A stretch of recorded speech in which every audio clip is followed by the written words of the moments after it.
Hi friends, welcome back, and today I want to share with you a really extraordinary movie that I watched years ago. I believe it was a Japanese movie.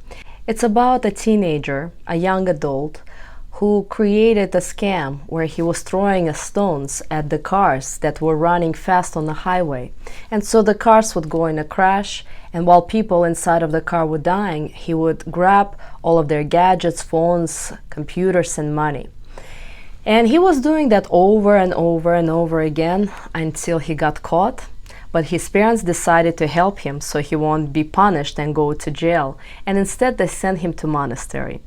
But in the monastery he met a monk, and the monk told him, "The karma will still punish you and it will get you."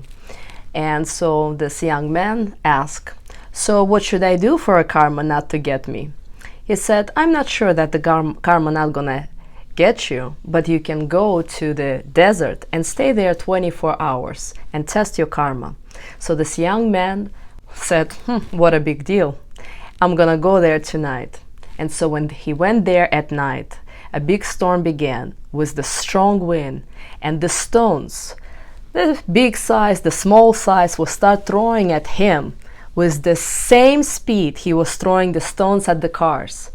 And eventually this young man died. And so the moral of the story, that in life usually karma doesn't hit us right away when we do something wrong. In real life we even forget what we've done wrong, and 5, 10, 15 years later we catch ourselves feeling heartbroken, going through a miserable divorce or bankruptcy or serious illness without remembering that 5, 10, 20 years ago we caused a serious harm to someone. And so sooner or later everyone pays for their mistakes. That's the law.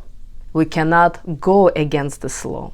And so please think about and be responsible for everything that you say and everything that you do in life. Namaste, my friends. I wish you all happiness.